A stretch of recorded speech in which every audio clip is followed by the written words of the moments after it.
Hello ವೀಕ್ಷಕರೇ, ನಮಸ್ಕಾರ. ಎಲ್ಲರಿಗೂ ರೂಪಾಗೌಡಾಸ್ ಕಿಚನ್ಗೆ ಎಲ್ಲರಿಗೂ ಸ್ವಾಗತ. ನಾನು ರೂಪಾಗೌಡ.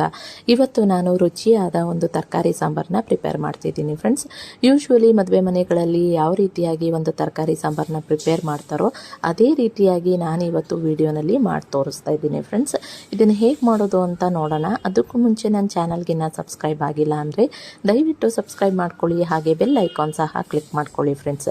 ನಾನು ಯಾವುದಾದ್ರೂ ಹೊಸ ರೆಸಿಪೀಸ್ನ ಅಪ್ಲೋಡ್ ಮಾಡಿದಾಗ ನಿಮಗೆ ನೋಟಿಫಿಕೇಶನ್ ಸಿಗುತ್ತೆ. ಬನ್ನಿ ಇದನ್ನು ಹೇಗೆ ಮಾಡೋದು ಅಂತ ನೋಡೋಣ. ಮೊದಲನೇದಾಗಿ ಒಂದು ಪ್ರೆಷರ್ ಕುಕ್ಕರ್ನಲ್ಲಿ 1 ಟೀ ಸ್ಪೂನಷ್ಟು ಎಣ್ಣೆನ ಹಾಕ್ಕೊಳ್ಳೋಣ. ಹಾಗೆಯೇ ಒಂದು ಮೀಡಿಯಮ್ ಸೈಜ್ ಈರುಳ್ಳಿ, ಹಾಗೆಯೇ ಒಂದು ಟೊಮ್ಯಾಟೊ, ಹಾಗೆ 6ರಿಂದ 7 ಬೆಳ್ಳುಳ್ಳಿನ ತೊಗೊಂಡಿದ್ದೀನಿ, ಅದನ್ನು ಕೂಡ ಹಾಕ್ಕೊಳ್ತಾ ಇದ್ದೀನಿ. ಹಾಗೆ ಒಂದು 5 ಹಸಿರು ಮೆಣಸಿನಕಾಯಿ, ಸ್ವಲ್ಪ ಕರಿಬೇವು ಸೊಪ್ಪು, ಸ್ವಲ್ಪ ಕೊತ್ತಂಬರಿ ಸೊಪ್ಪು, ಹಾಗೆಯೇ 4ರಿಂದ 5 ಟೇಬಲ್ ಸ್ಪೂನಷ್ಟು ತೆಂಗಿನಕಾಯಿ ತುರಿನ ಹಾಕ್ಕೊಳ್ಬೇಕು. ಸೊ ಅದಾದಮೇಲೆ ಸ್ವಲ್ಪ ಅರಿಶಿಣನ ಹಾಕ್ಕೊಳ್ಳೋಣ. ಅದಾದಮೇಲೆ ರುಚಿಗೆ ಉಪ್ಪನ್ನು ಹಾಕ್ಕೊಂಡು, ಹಾಗೆ 1 ಕಪ್ಪಷ್ಟು ಬೇಳೆನ ತೊಳೆದು ಹಾಕ್ಕೊಳ್ತಾ ಇದ್ದೀನಿ. ತೊಗರಿ ಬೇಳೆನ ಹಾಕ್ಕೊಳ್ಬೇಕು. ಹಾಗೆಯೇ 1 ಕಪ್ಪಷ್ಟು ನೀರನ್ನು ನಾನಿಲ್ಲಿ ಸೇರಿಸ್ಕೊಳ್ತಾ ಇದ್ದೀನಿ. ಸೊ ಈ ರೀತಿಯಾಗಿ ಹಾಕ್ಕೊಂಡು ಇದನ್ನು ನಾನು ಒಂದು 4 ವಿಷಲ್ನ ಬರ್ಸ್ಕೊಳ್ತೀನಿ ಫ್ರೆಂಡ್ಸ್. ಯಾಕಂದರೆ ಬೇಳೆ ಚೆನ್ನಾಗಿ ಸಾಫ್ಟಾಗಿ ಬೇಯಬೇಕು.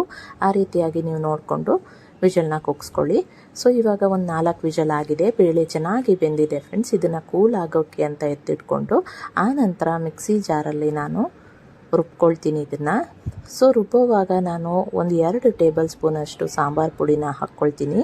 ಸಾಂಬಾರು ಪುಡಿ ಇಲ್ಲ ಅಂತ ಅಂದರೆ MTR ಸಾಂಬಾರು ಪುಡಿ ಕೂಡ ಹಾಕ್ಕೊಳ್ಬೋದು. ಅದು ಇಲ್ಲ ಅಂತ ಹೇಳಿದ್ರೆ 2 ಟೇಬಲ್ ಸ್ಪೂನಷ್ಟು ಧನಿಯಾ ಪುಡಿ, 2 ಟೇಬಲ್ ಸ್ಪೂನಷ್ಟು ಅಚ್ಚ ಖಾರದ ಪುಡಿನ ಹಾಕ್ಕೊಂಡು ಈ ರೀತಿಯಾಗಿ ನುಣ್ಣಗೆ ರುಬ್ಬಿಟ್ಕೊಳ್ಳಿ. ಸೊ ಅದಾದಮೇಲೆ ಫ್ರೆಂಡ್ಸ್ ಮತ್ತೆ ನಾನು ಒಗ್ಗರಣೆಗೆ ಇಂಗ್ರೀಡಿಯೆಂಟ್ಸ್ನ ಹಾಕ್ಕೊಳ್ತಾ ಇದ್ದೀನಿ. ಸಾಸಿವೆ, ಕರಿಬೇವು ಸೊಪ್ಪು, ಹಾಗೆ ಒಂದು 2 ಗುಂಟೂರು ಮೆಣಸಿನಕಾಯಿ, ಹಾಗೆ ಒಂದು ಅರ್ಧ ಈರುಳ್ಳಿನ ಹಾಕ್ಕೊಂಡು ತರಕಾರಿನ ಹಾಕ್ಕೊಳ್ಬೇಕು. ನಿಮಗೆ ಯಾವ ತರಕಾರಿ ಬೇಕೋ ಅದನ್ನು ಸೇರಿಸ್ಕೊಳ್ಬಹುದು. ನಾನಿಲ್ಲಿ ಒಂದು 3-4 ತರಕಾರಿನ ಹಾಕ್ಕೊಂಡಿದ್ದೀನಿ. ಬೀನ್ಸು, ಕ್ಯಾರೆಟು, ಆಲೂಗಡ್ಡೆ, ಹಾಗೆಯೇ ದಪ್ಪಮೆಣಸಿನ್ಕಾಯಿನ ಹಾಕ್ಕೊಳ್ತಾ ಇದ್ದೀನಿ. ನೀವು ಇದು ಯಾವುದೂ ಇಲ್ಲದೇ ನುಗ್ಗೆಕಾಯಿನೂ ಕೂಡ ಹಾಕ್ಕೊಂಡು ಸೆಪ್ರೇಟಾಗಿ ಮಾಡ್ಕೊಳ್ಬೋದು, ಅದು ಕೂಡ ತುಂಬ ಚೆನ್ನಾಗಿ ಬರುತ್ತೆ. ಸೊ ಇವಾಗ ರುಚಿಗೆ ಸ್ವಲ್ಪ ಉಪ್ಪನ್ನು ಹಾಕ್ಕೊಳ್ತೀನಿ. ಮಸಾಲೆನಲ್ಲೂ ಸಹ ಉಪ್ಪಿರೋದ್ರಿಂದ ನೋಡಿಕೊಂಡು ಉಪ್ಪು ಹಾಕ್ಕೊಳ್ಳಿ. ಈ ರೀತಿಯಾಗಿ ಮಸಾಲೆ ಹಾಕ್ಕೊಂಡು ಚೆನ್ನಾಗಿ ತಿರುಗಿಸ್ಕೊಂಡು ನಿಮ್ಗೆ ಎಷ್ಟು ಸಾರು ಬೇಕೋ ಅಷ್ಟು ನೀರನ್ನು ಹಾಕ್ಕೊಳ್ಳಿ. ನಾನಿಲ್ಲಿ ಒಂದು 2 ಗ್ಲಾಸ್ ಅಷ್ಟು ಹಾಕ್ಕೊಳ್ತೀನಿ.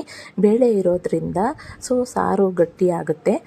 ಸೊ ನೋಡಿ ಫ್ರೆಂಡ್ಸ್, ಈ ರೀತಿಯಾಗಿ ಆದಮೇಲೆ ಒಂದು ಸರ್ತಿ ತಿರುಗಿಸ್ಕೊಂಡು 1 ಅಥವಾ 2 ವಿಷಲ್ನ ಬರ್ಸ್ಕೊಳ್ಳಿ. ನೋಡಿ ವಿಷಲ್ ಆಗಿದೆ. ನೋಡಿ ಫ್ರೆಂಡ್ಸ್, ತುಂಬಾ ಸೊಗಸಾಗಿ ಈ ಒಂದು ತರಕಾರಿ ಸಾಂಬಾರು ರೆಡಿಯಾಗಿದೆ ಫ್ರೆಂಡ್ಸ್. ಮದುವೆ ಮನೆಗಳಲ್ಲಿ ಹೇಗಿರುತ್ತೋ ಅದೇ ರೀತಿ ಟೇಸ್ಟ್ ಇರುತ್ತೆ, ಘಮ ಕೂಡ ಅಷ್ಟೇ ತುಂಬ ಚೆನ್ನಾಗಿ ಬರುತ್ತೆ. ದಯವಿಟ್ಟು ಈ ಒಂದು ರೆಸಿಪಿನ ಟ್ರೈ ಮಾಡಿ ನೋಡಿ, ನಿಮಗೆಲ್ಲರಿಗೂ ಇಷ್ಟ ಆಗುತ್ತೆ. ಹಾಗೆ ಈ ಒಂದು ವಿಡಿಯೋ ಇಷ್ಟ ಆಗಿದ್ದರೆ ಲೈಕ್ ಮಾಡಿ, ಶೇರ್ ಮಾಡಿ. ಹಾಗೆ ಏನಾದರೂ ಅನಿಸಿಕೆಗಳಿತ್ತು ಅಂತ ಹೇಳಿದ್ರೆ ಕಮೆಂಟ್ ಬಾಕ್ಸಲ್ಲಿ ನನಗೆ ತಿಳಿಸಿ. ಈ ಒಂದು ವಿಡಿಯೋನ ಈ ತನಕ ನೋಡಿದ್ದಕ್ಕೆ ತುಂಬಾ ಧನ್ಯವಾದಗಳು ಫ್ರೆಂಡ್ಸ್.